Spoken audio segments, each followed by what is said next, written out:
across the globe. That's the fun part nowadays with online sessions. I can sit anywhere and see and talk to you guys instead of flying to Chennai. I would love to come to Chennai one of the days when uh,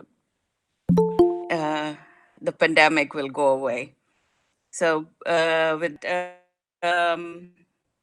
I will just give you an overview because I think in 45 minutes we can only touch the surface of the topic cybersecurity challenges, opportunities, and autonomous vehicle. It's such a vast topic.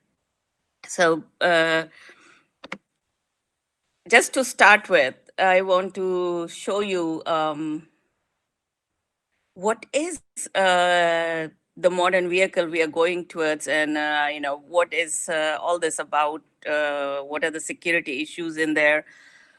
Software enabled vehicle architecture, how is it changing, how is it transforming the present vehicle we know about, or the old vehicle. I don't know if you have ever driven your parents vehicle with the shift stick shift gear, and and you had to look behind 10 times before you parked a car in a very narrow space. Now you don't even have to think about it, and the car basically shows you everything, how it looks like. So, just to give you comparison, how many lines of codes in a fighter jet we have today? It's like millions of lines of codes, 1.5.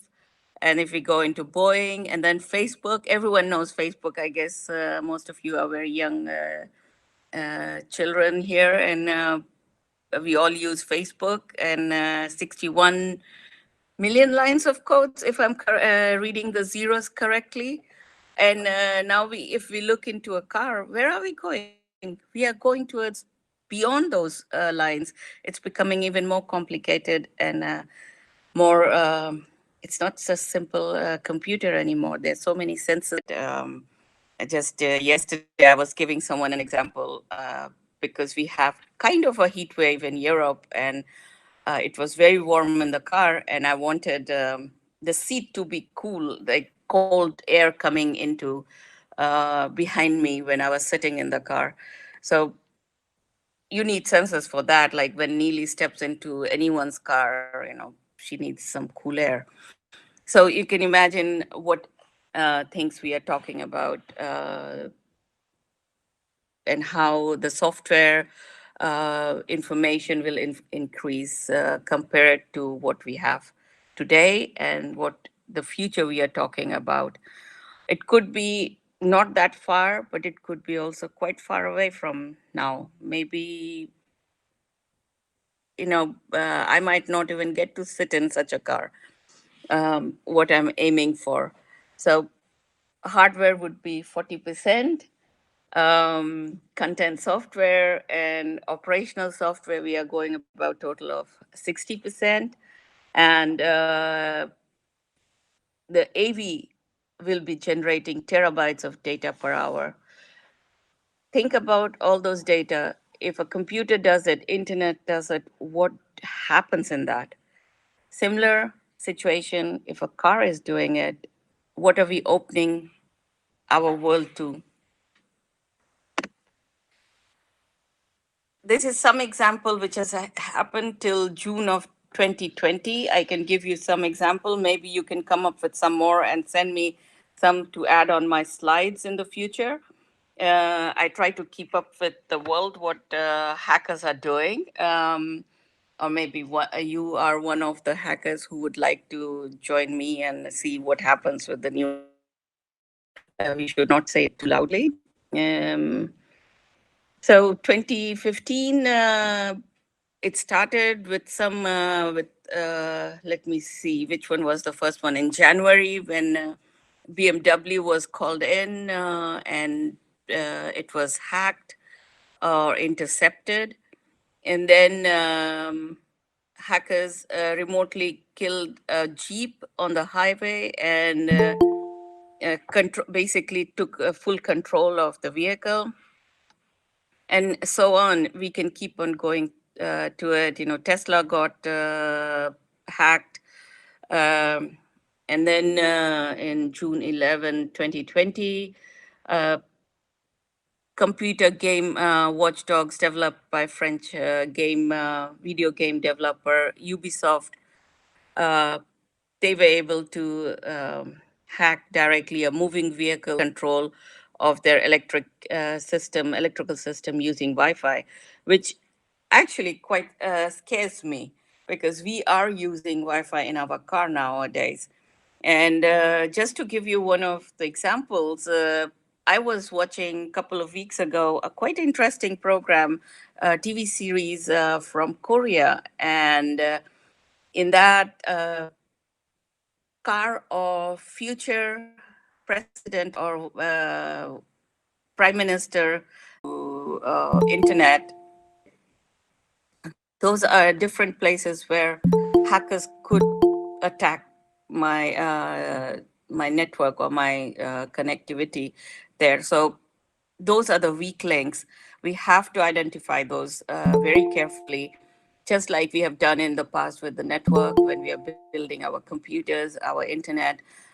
Similar thing we have to do now here and identify it in very, very closely. But now, if you think about it, there are different OEMs involved, not just the car manufacturer, but there are OEMs who are making the infotainment system, who are making the Apple Play is being attached. I'm for the tires, for the brakes, all different OEMs are being involved in building such a car, such a device for us now. So we have to remember how we work with them and make one network, one whole secured system for humans who are going to be using it. iMessage encryption, and then security has to be stronger for Spotify if you use that for listening music. So we have to make sure that no one else can hack my Spotify account to take over and listen to my music or add something which is not appropriate there. Or watching movies could also be other example. Common security policies, privacy policies, these are needed. So we have to remember data breach can happen and will happen, and how can we avoid it or put solutions to it. At this moment in vehicle, we have the OBD2 ports open and access to open CAN. The biggest issue here would be is the data leakage and theft, data theft.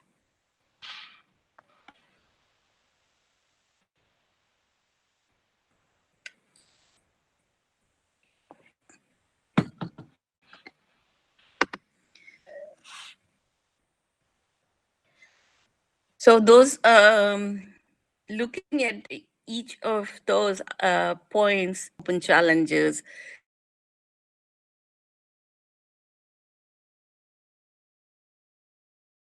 in company, or I'm also a professor, and so different domains. What when I'm talking, might come over with my students, as professor. What are we looking at? Is it serious? Do we need to address it, or we don't need to? Is it similar as any connected vehicle or any connected device we have today? Is it similar to cyberspace?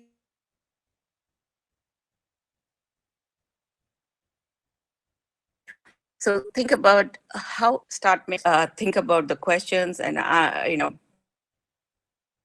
out what kind of attacks will it happen. As I previously showed, when we are building that kind of network and or networks and making it more complicated, not just in the car, but attaching to the cloud, attaching to the external device to device. Sorry, not device, but car to car communication. What are those threats? what are those attacks which will be possible there? Uh, how much trust is there? What kinds of trust is there? Which level of trust are we providing to passengers? Because it's not just a computer which is going to be hacked, but it is life of a passenger, of a human. Privacy policy involved here. We are thinking about will be there is similar as existing or to go beyond it. So I'll discuss some of them later in my slides, but threats which we have, and have the questions which can be asked. Risk management becomes very, very important. Risk model, we do not have any risk model in place. Risk management is not there. How are we going to manage it? Hijacking when it's happening. How are we going to do it? Why is it being done? The intention is just plain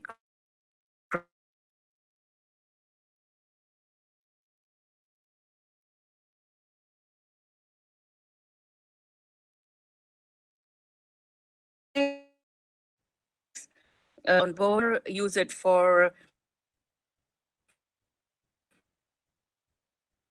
purposes which we think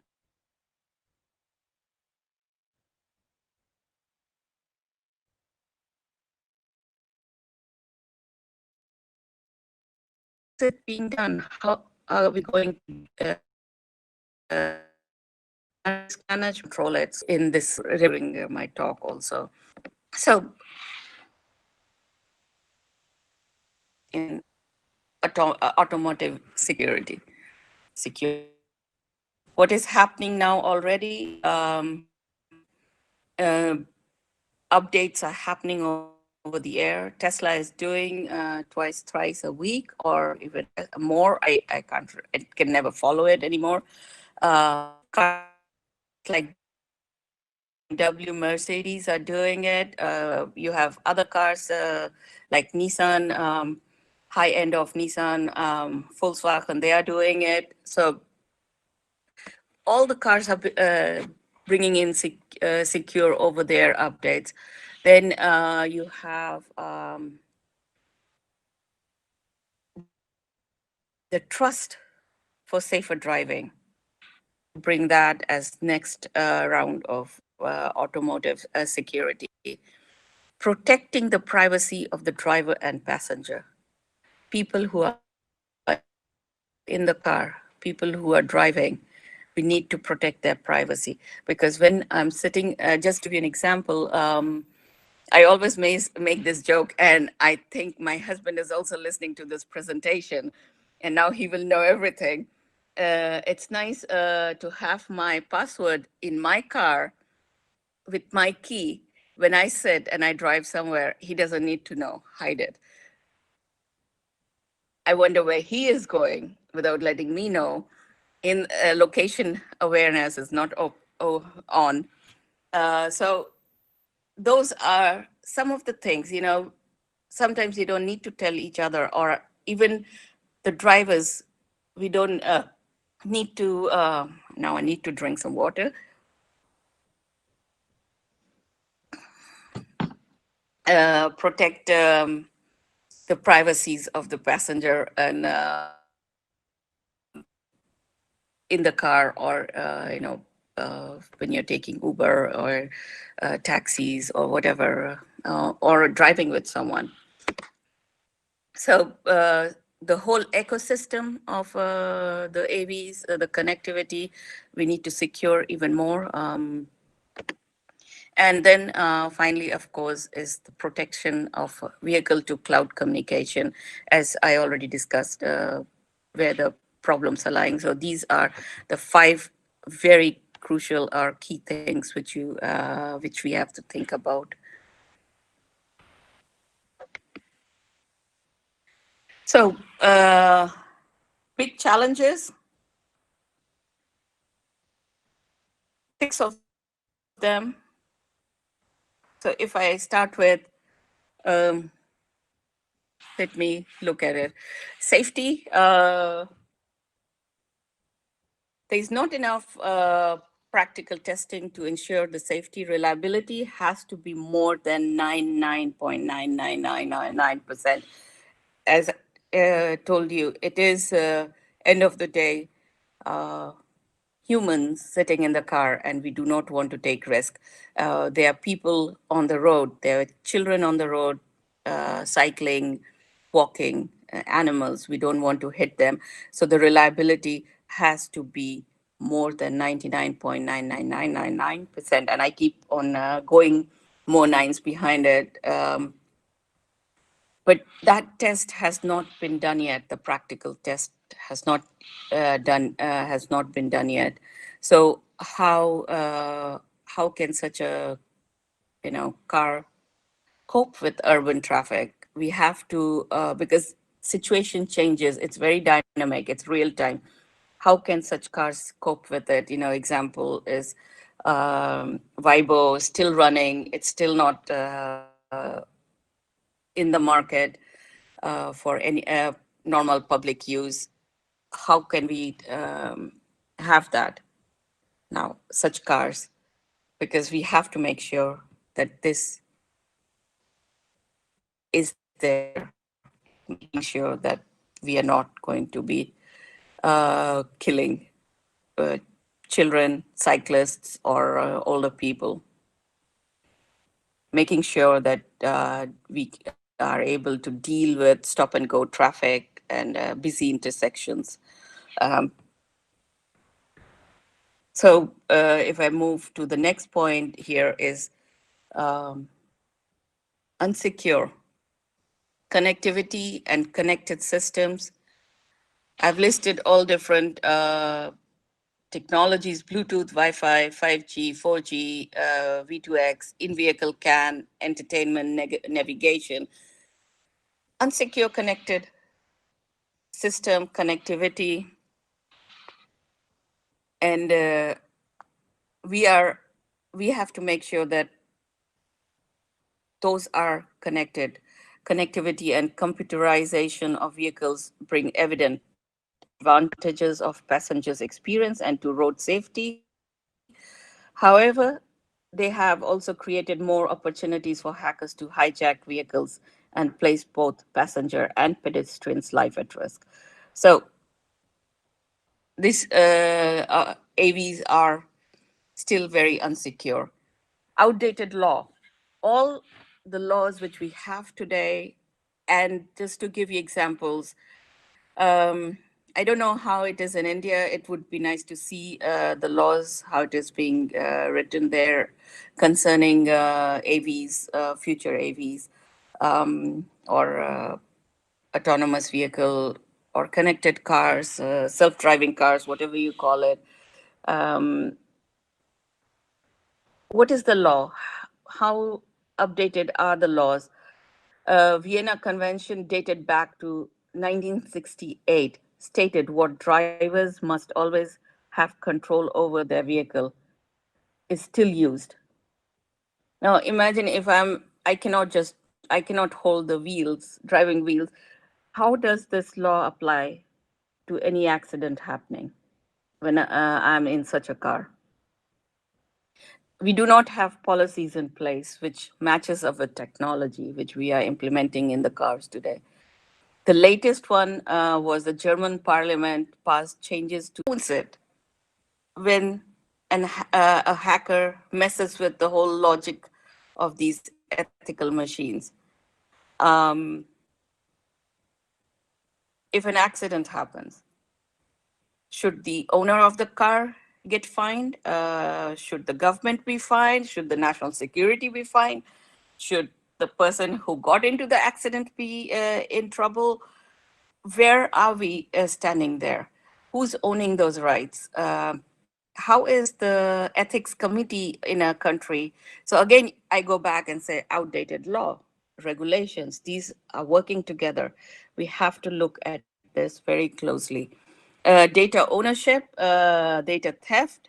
Um, we have to look at how the privacy is working there. The GDPR in Europe, how is there? But then we have other countries, how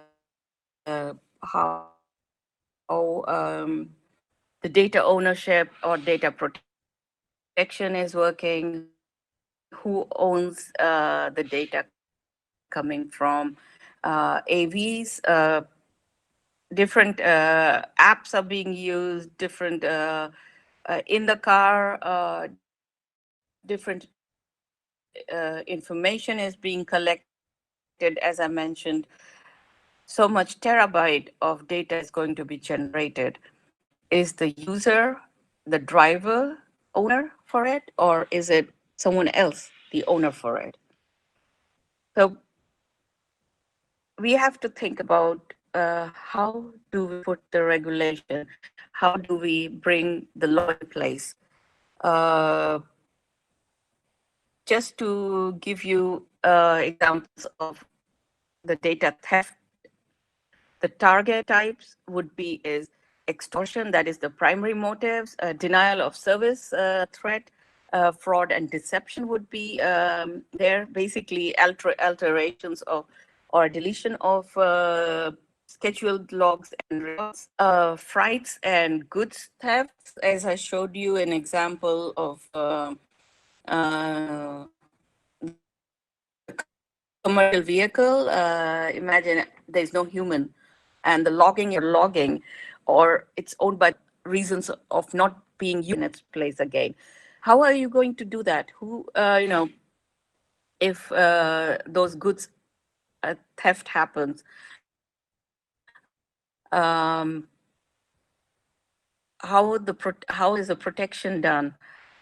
Hack, cyber filtration of a vehicle system that politically or ideologically is motivated. That's another issue we have to think about.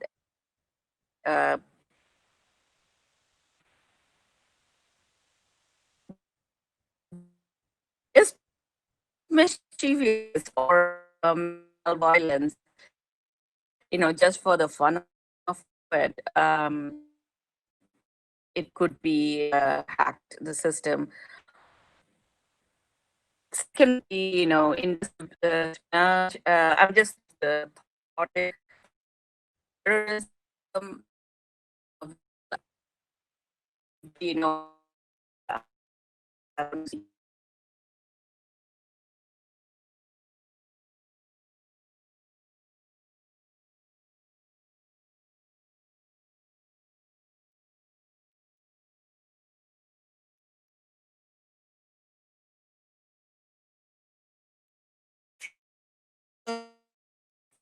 based on a combination of driving behavior and driver's profile.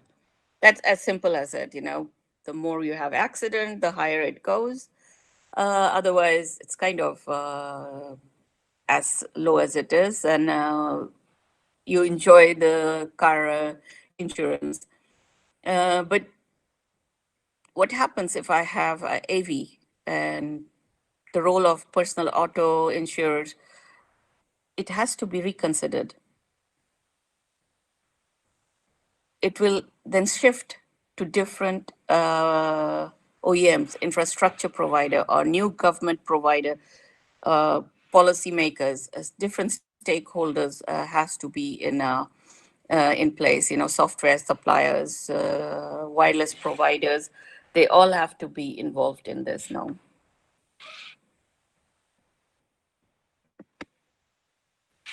So, bringing us into V2X communication, human environment, society, and industry. If you see now, this is how the connectivity would be in a different scenario, and why it is very important to have such a to define it. and standardize it. So just to see, I have already talked a lot about vehicle to pedestrian and vehicle to device, V2D, if you look at that in the figure. Uh, but imagine what I can do now, or vehicle to vehicle. So let's see about this three things. Actually, I could add also V2I in this and just give you an example of what has happened in some of the countries. And one of them just made me laugh. If you could see my face just now, was in Germany. A man just to uh, make, I think it was Germany, um, to confuse the system completely and prove it. He used Waze and Google Map on his phone, and he had lots of phones in his rucksack or trolley, and he walked through his street so traffic would not come through his street and make that noise at any time of the day.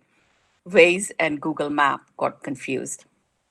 So of course for him it was nice. If I do that, it would be fun. Maybe as an experiment, you students from IEEE student branch could try that and see what happens in your neighborhood. And if you could confuse Waze and uh, Google Map, and then the cars might not come into your area. So that is one example of how you could just hack the system, um, or intercept the system and confuse it. But of course, on the other hand, it's a safety for the pedestrians to cross road or enjoy the street, and the cyclists to enjoy it too. And that's good to have. Now, for infrastructure, communication would be nice is that car gets the information from the infrastructure saying traffic light is changing, you don't need to speed. So you just enjoy your drive. Don't over speed, or take it easy, stay under the limit or stay at the limit, and drive to your destination. Now, home V2H is quite an interesting, is that in emergency situation, vehicle can become the generator and give you the power. So that is the scenario. I say it was due in 2019. If my slide is a bit old, it might be already an approved standard. So good to look into it. So this is something which we are talking about, V2 everything, IEEE 822.11p, or also known as DSRC, dedicated short range communication. And the other one is cellular 4G, 5G, V2X, or CV2X as it's known. So these are the emerging technologies you can look up, and which is to improve the vehicle safety, reduce accidents and deaths, and reduce CO2 for non-electric vehicles, and improve overall vehicle efficiency. So that was a mouthful what I said just now. So quite interesting to see what the standardization world is doing in this field, because we need to standardize a lot of things in this area, as communication and software is being involved in such complicated devices now. So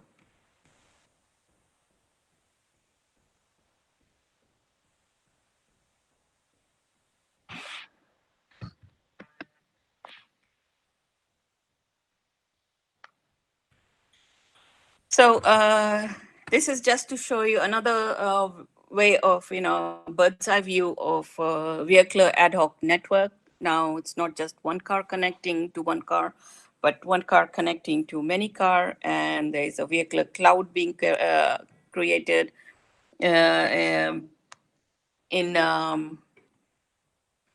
at a parking lot, and or on a road which is connecting to V2I, and there's another one on another roadside roadside unit connection, creating a V2I, car-to-car communication, so V2V, and then V2I communication. There are three different clouds which are communicating to the cloud service provider. But as we create these network, you can see also how many security issues we are going to be creating.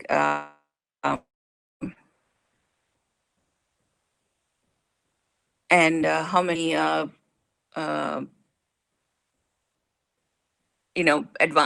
situations we are going to create for the hackers, and it will be quite fun for them to enjoy this scenario.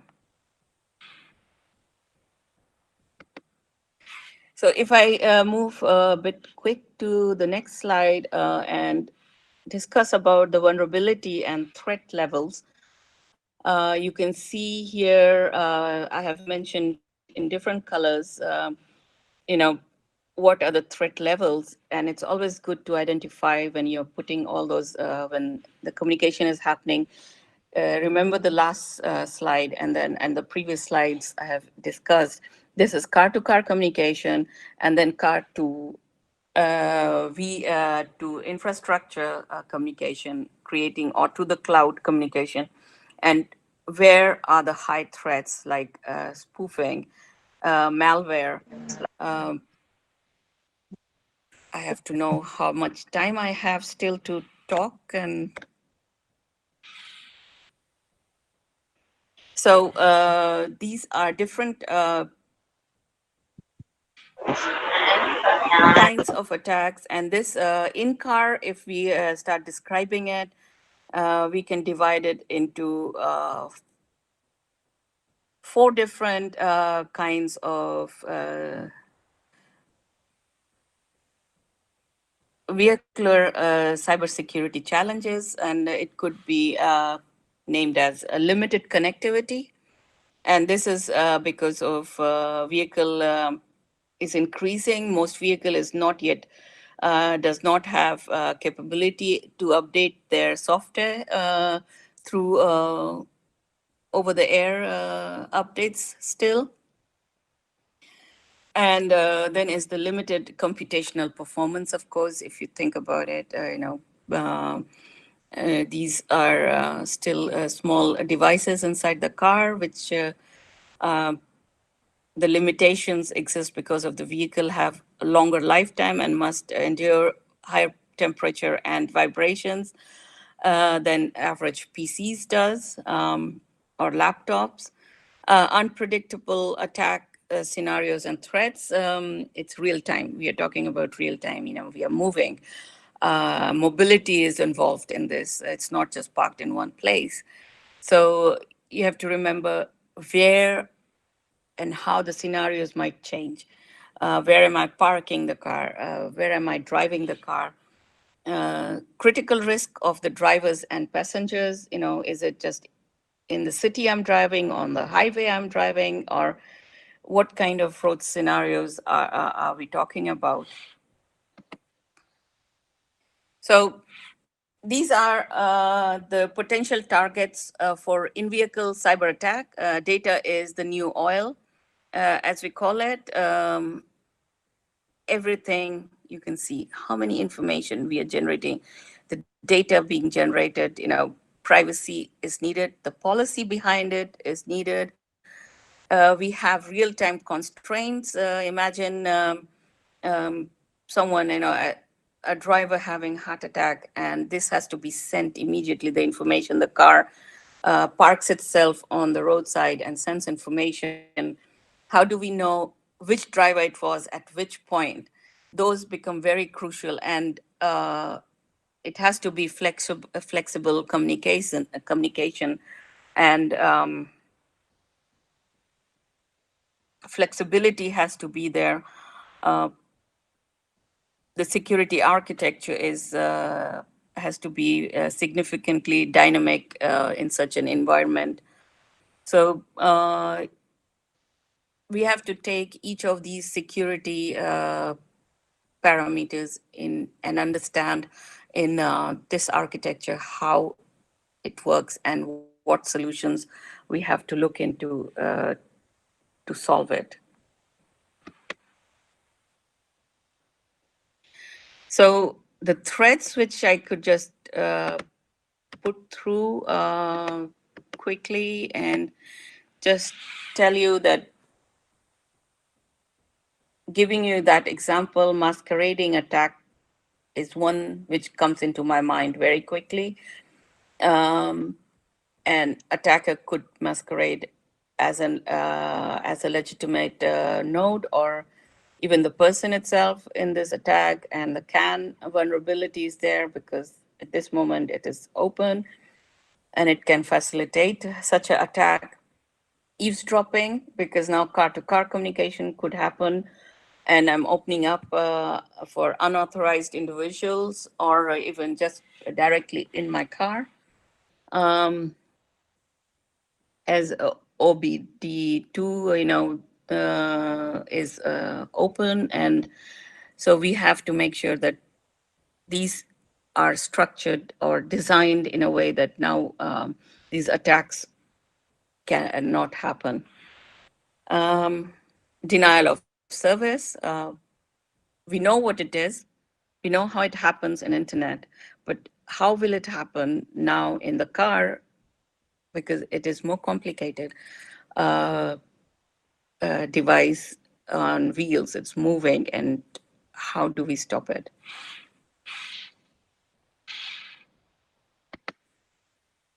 So now I come to something quite interesting, which my company and my team has proposed and is already built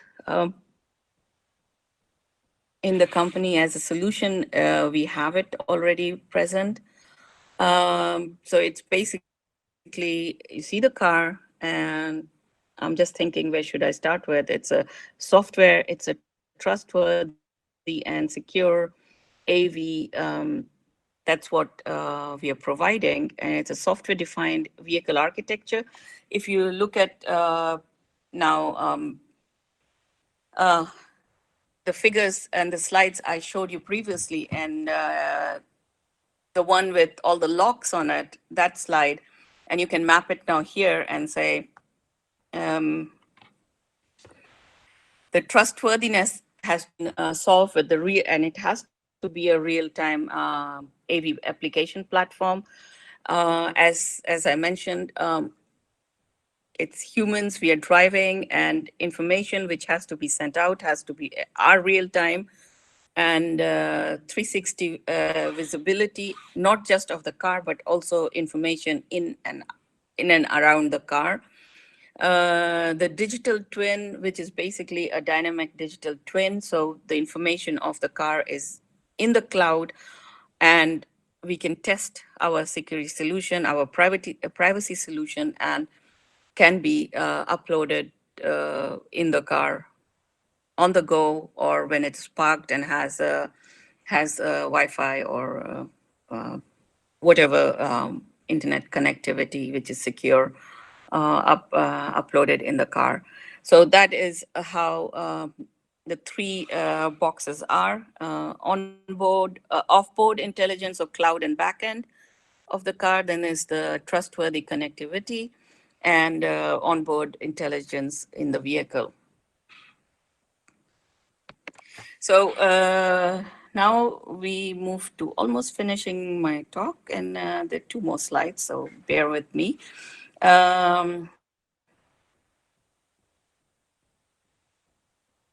What we have here is basically the hardware is, if you look in the bottom of the boxes, the hardware security building blocks, it's basically the physical protection system of the car. So you have the engine firewalls, you have the seat belts, the operating components from intentional or accidental damages, and these are all residing, that's what you are thinking of. There is a wide range of hardware security build, security industry that helps secure the ECU and buses. So now if we go through the individual boxes, those are the secure boot and software attestation functions, and trusted. So basically, what does it have is uh, detects tampering with bootloaders and critical operating system files by checking their digital signatures and product keys. And if it is an invalid file, they are blocked from running before they can attack or infect the system. So that's there. Then is this trusted evacuation technology. I'm just trying to see. Yep, and it's basically a trusted processor module, and it uses cryptographic techniques to create a unique identifier for each approved component, and it enables an accurate comparison of elements of a startup environment against a known good source and arresting the launch of a code that is not matching, basically. So tamper protection is there, encryption keys, intellectual properties, account credentials. As I gave you an example, my husband and I, we drive the same car, but each of us have our own information there. My car, when I'm driving, automatically does all the setting from seat to windows to think about it. And it's basically having own password. So either I am entering with my key, or even if I'm using his key, I can choose my profile or use my PIN code to do that. So active memory protection is there. Device identity directly on the device, and enables manufacturer to know the unique identity of every device in the car, and enables the secure identification and prevents unapproved devices from accessing the manufacturer's network. EP ID, that is the enhanced privacy ID, which may be built into the processor. This could be done by other vendors too. Now on the software part, so basically I'm dividing this in 4 different, so hardware, software, network, and then cloud. So in software security, the automotive networks and the control units used to be difficult for hacker to reach. So they are quite difficult for the hackers to reach now, and only accessible by direct physical contact. So that's now a good solution. You have the hackers have to be inside the car for hacking the system now. That means that the hacker has to spend more money to become a determined attacker, to break in such systems. There are many ECUs in this scenario with different capabilities in the vehicle. It is difficult or almost impossible to add hardware security capability to some of them. So you can see that we have to think of the architectural techniques and software technologies that can defend a vehicle. And some of them, as an example, I could give you is secure boot, which works basically with the hardware to ensure that the loaded software components are valid, to provide a root of trust and to the rest of the system. Partitioned, the other one would be partitioned operating systems, of course. Authentication is the other one, by physical key for unlocking doors and starting the engine in a no longer sufficient and is being augmented by software as cars offer personalized services across multiple functions and profiles. So these are like electronic keys, passwords, biometric, as I mentioned on the block here in the figure. The last one would be enforcement of approved and appropriate behavior.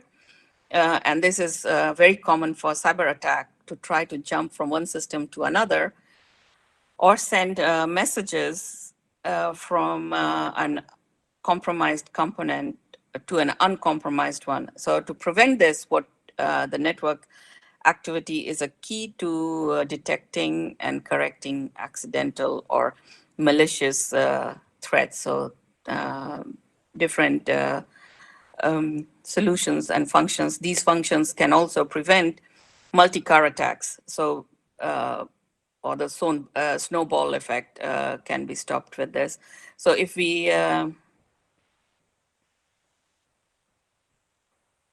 look at the networking thing, is in the vehicle, in-vehicle networks, carrying a mix, it is carrying mix of operational and personal identifiable information. It's my location, as I mentioned and gave my example, navigation history. You might have seen some of the movies where, murder has happened or abuse cases have been shown where car was parked in a valet parking, and then it was taken from there, and the navigation actually, the driver or the person doing the valet parking knew exactly the home address of the person. So those some of those movies, I at this moment can't remember those movies, but those are quite good example because it is happening in real world. So navigation history, how many times should we clean it up or put a security in it? Call history, as I said, my phone attaches and keeps all my history in my car. Microphone recordings we do when we are driving and talking. How do I protect all these messages and all the data over the communication bus is critical for operational security, privacy. So I need my privacy. I need the trust for the driver, the user. If you remember, I mentioned that in my early slides. So it's not just security as in security algorithms, but I'm talking about privacy and trust also is needed. The system has to be trustworthy. So it's a different dimension we are talking about. Of course, so we have to enhance the authenticity, reliability, integrity for for the transmitted data. So it is different use of both hardware and software, and the technology would be assisted by both. And of course, we have to remember this is something which is very crucial. If you remember my statement, limited hardware, the sizes are very small, and it has to last longer in the car, not like a PC or laptop. Performance, latency, real-time response, these are very, very important. So when we are taking some solution into account for AVs, deploying them. So message and device authentication, enforcement of predictability, holistic behavior of the whole system, access control. Now that becomes very important as my example of roadside heart attack, stroke happening. My information is sent to 911 or 112, whatever your information has to be sent to, an emergency service arrives. Who has the rights to my medical information? The doctor, the nurse, the first responders. Who has the rights for all my personal information, all my health information, my car? How do I do my access control? Everything, the permits, alerts, all those things we have to think, and who from the OEMs are going to maintain it and um, take care of it. So now we come to the cloud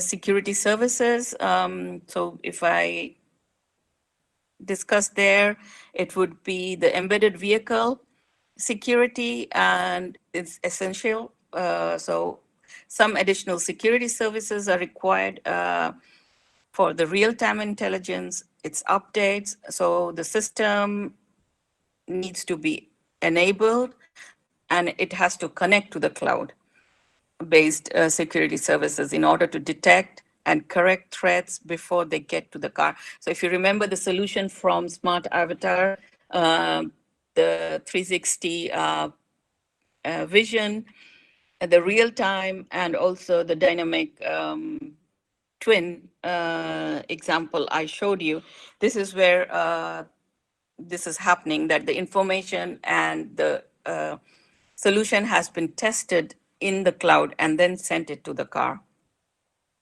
So secure authenticated channels to the cloud, so leveraging the hardware-assisted cryptography to remote monitoring, to software updates, and any other communication. Data protection technology has to be looked into and is being done for data and throughout the transaction. Remote monitoring, I'm forgetting to show it to you on the slides, of the vehicle activity. Remember, we are in motion. It's not a stand-alone device, but car is moving. So includes privacy constraints and all those things, intelligent exchanges. I'm going to go through now faster. Then secure over-the-air updates, which is very, very important because you don't want the hacking happening at this point when you're updating your system. And that is basically the firmware and the software updates, and it will work well for smartphones and other consumers with business electronics also. So I can use with my smartphone also, this update can be done. Of course, the user control, the safety precautions have to be taken into account because these are very vital to get system updated quickly when a breach or vulnerability is discovered. Last but not least is the credential management. Vehicle, the owner, online components of the vehicle, the driver's authentication. It should be easy and secure to manage, and the profiles of the users. You don't want to sit in a car and change things. Maybe it's on your phone, and when you rent a car, everything can be transmitted to the rented car, and the setting can be done. That's something I would love to have, because when I do rent a car abroad, I'm crazily trying to figure everything out. How to it takes me like half an hour or more to just set myself up in a rented car. So all these security credentials are in place. My smartphone will be my driver or my manager of my information. So that with that, I would like to conclude my talk and reminders, some highlights. Basically, defining how the automotive OEMs engage with the suppliers. So everyone has to be in sync. We have to be on the same level, on the same table, and talking broader ecosystem, not just the car. Nissan is just with the Nissan, BMW with just BMW, or but it is everyone, whoever is part of the chain is working together. So supply chain security has to be in sync with each other. Second point is mandate entire AV supply chains to adopt more software security like practice. So security development lifecycle has to be there. Third would be allow vehicle features to change and evolve as OEM improve the technology, and third-party developers extend it, operating securely for full life cycle. Fourth, I have not written, but it would be wonderful to have regulatory bodies, laws in place to work with what we are doing, what we are building in the car today, to be in place so we know exactly where we are together and not in the past, so we can work in sync with the profiles um, and policies of security policies and privacy policies, trust. These are all in place. So finally, thank you. With AV will not only require a cross-domain self-managing security solution, it will also need to be updated more frequently than your smartphone today. Thank you very much. Excuse me, ma'am. There are certain questions from our participants in the chat box. Can I help you with them, ma'am?